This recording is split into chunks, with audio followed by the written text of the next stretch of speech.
ana nam to ne video bai mame andi se ansi de garu fi miti duga de garu si duga de garamale dise ani bakka ana ke sanadar bundan de sa ani fi finnen jira maraja wan arguf wa hunda wan laluf kana ratun da jira waliratu dulu dotan walif dulu tu gari male nama guddate mata ke sadawun hattu dubai jedame bakka jiru ijolle sila wayya qabdumar wayyasani endu kana yasa nama faidan qabnetu makana ma me koy me video mai do bat at fakke nama finfinert okay finfinert anuruddin ati Muhammad Tufa amma si bekera me video mai wali to banana fati Assalamu alaikum wa rahmatullahi wa barakatuh. Wa alaikum salam wa rahmatullahi wa barakatuh. Muhammad akam. Nagajirtu fayya kuloti ma bari de sanjiru soda thallen jiru. Ani kajira jiru nam to kude garan jiru. Ani anarra kase dogongorin dabam. Dogongore jiru san ratti tiyefatu damale media basani akwan filan notitti namota dalagatan. Nama dalaga isa harka ballesuuf jiru isa ballesuuf.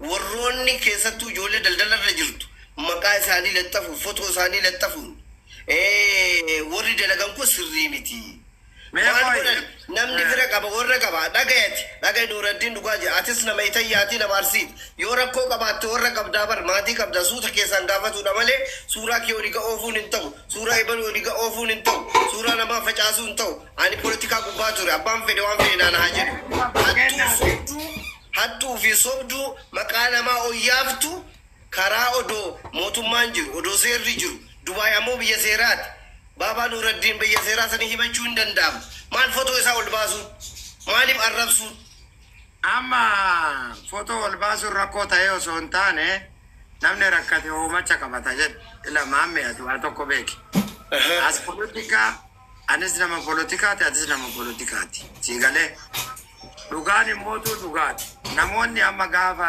himatanii dadhaban ammaaraachi gaafa dhaban gara sooshaal miidiyaa makaballeessii kanatti deemu kun sirrii miti jechuu miti nama keessan dhaqanii gaafatanii kadhatanii guddaa itti baasanii xiqqaa itti baasanii sooqiddamii haa baattu dhagaa ta'i jedhanii darbatanii mire gaafa sooshaal miidiyaa kanarra fiddu akkaataa saniin prosiijarii kana keessa darbii dhaqii maqaa isaa balleessii jechaa jirra malee nuti osoo nama biyya kana keessa jiru hin himatu osoo namoonni biyya kana keessa jiru dhimma kee kana si ilaalin gaafa ati sooshaal miidiyaa dhayxee lafarratti si haalaalu jedhan lafarratti namni waan paablik ta'ee ol ba'e lafaa fuudhee ilaaluu hin jiru maaliifi egaa achi dhayxee achitti hafitattu nu waan qilleensarra ba'e hin fudhannu jedha namoonni amma gurguddaan jaarsaa biyya kana keessa jiru kanaaf dhugaan lafarra jirullee san namoonni kana bakka naagale bakka fuddee jiraanii maali isinillee hordofnee dhiifama naa godhi haasawni atamma kennite kuu haasawu sirriiti paablikii ta'ee alamni dhaga'ee maqa balleessaa sadii namni ol baasisuun himatamuu qaba maqama namaa balleessuudhaan karaan prosiijarii seeraa qabatee biyyattiin seera qabdi addunyaatu seeraan bulti karaa sanirra nama taree jedhu san booda namni ol ba'ee miidiyaa qabaaf moobaayiluma qabaaf chaarjii guuttadheef saantima itti naqeef ol ba'ee nama tokko maqaa balleessuun akkamiin ta'a warri ammoo abbaa gadaa ta'ee jaarsa ta'ee achirra dubbii fuudhu ani jara kolkoleessantu na aarsa warra dubbii miidiyaa irratti dharaarsina jettee olii gad deemtu anama maal jaa jira beektaa Muhammad namoonni amma akkaataa kanaan piikcharii maxxansanii dubbatan kun rakkoo tokkollee hin qaban tokko akkamitti ummata keenya kana kallattii furmaataa taana waan jedhu qabatanii ka'an amma eenyutu isaan file jedhasan imagine fakkeenyaaf ani mana kiyya kana keessatti ijoollee Suudiif Kaatar Oomaan jiran kana Bahareen jiran kana namoonni dhufanii yoo natti himatan nama biyya san keessa jiru keessaa eenyutti himattee jedhaan nama deebisiisa qaba fakkeenyaaf man Suudii Kaatariin hin beekti ijoollee hedduun na beeku natti himatan ani paablik irra osoo hin fidin keessan dhaqee gaafadhe yoo gaafadhe yaada amansiisaa yoo naa hime lafarra gad deebisee namoota biyya san keessa jiraniin akka fixan godhe yoo kana maraa ka dadhabu taate piikcharii isaa maxxansee namoonni biraa akka irraa baratan godha. Kuni adeemsuma uumaa fi uumama keessa jiru. Maaliif suuraa isaa maxxansitee miti? Namoonni ama fakkeenya amma namni ani beeku, namni ani duraa duuba isaa beeku, namni aana haalii isaa beeku na arrabsaa turan osoo hubatin. Gaafa diiteelii hubatu anillee waakkanne gadi bahee viidiyoon bahee dubbachaa jira. Namni tokko gaafa paablik irra bahee dubbatu is a clear kalaas nama qulqulluudha. Maaliif haa jiraatu baatu viidiyoon bahee dubbatu. As politika namoonni politika ari'an dhugumatti namoonni security ta'anii security irra jiran viidiyoo bayanii ani akkasiin jedhan. Eegala namoonni dhugumatti qulqullummaa qaban sodaa namallee qabanii sodaa paablik illee qabanii gabbaanii dhugaa jirtu dubbatan. Maaliif dhugaan dhugaa dhaqa? Yoo soba ta'e akkaataan itti dubbatu hin rakkise. Yoo dhugaa ta'e dhugaa san jalqabarraa kaasee hanga xumuraatti dubbataa jiru. Xumurarra araararra gahaa jechuudha. Kanaaf akkaataan amma ijoolleen itti deemaa jirtu kun illee sirriidha. Garuu osoo naman gaafatin kara paablikaa fidu kun sirrii miti. Adeemsi isaa yaanni sirrii. Adeemsi garuu sirreeffamuu qaba. Adeemsi kun sirreeffamuu qaba waan jedhu osoo kaafte ween nutti tola. Gara ijoollee Suudii amma hoolotaa fi gaala tiisan kanaan ol qabate namni amma as Dubaay kanas jiru Qaatar, Bahareen maal kana jiru hedduun isaanii ana dabalatee namni Suudiin dhannamne hin jiru. Kanaaf fakkeenya biyyoota keessa biyya Suudi Arabiyaa Makkaa, Jiddaa fi Riyaada kan dhaqee jira. Okay, gaafa dhaqus akkamitti akka dhaqe beekan. Baay'isoo nama warra Baharan deeme san keessa hin jiru. Umraadhaaf dhaqee kaayyoon kiyya umraa osoo hin taane yeroo sanitti mul'ifaati.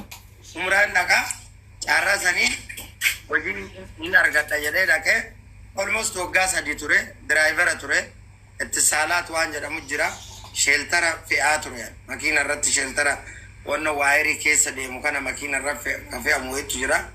San dalagaa ture. Namoonni na beekanii chaalenjiin biyya san keessa jiru, jaalalli biyya san keessa jiru haala amma sooshaal miidiyaa irratti namoonni ari'an kana osoo hin ta'in nama Itoophiyaa ta'e keessumaa'u Oromoo jaalachuu, Oromoos ta'ee saba biraa wal jaalachuu fageenya irraa waliif fiigaa turan. Siigala yeroo keenya san jenereeshiniin ammaa kun owwaadha, dhaloota haarawaa ammallee dhaloota miidiyaatti amanu.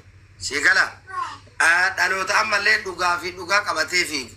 Maaliif wanni tokko dubbatame yoo jedhame Maamad Tufaa kaleessa maal ture maal keessa ture ka jedhu yeroo sanitti evidensiin hin jiru.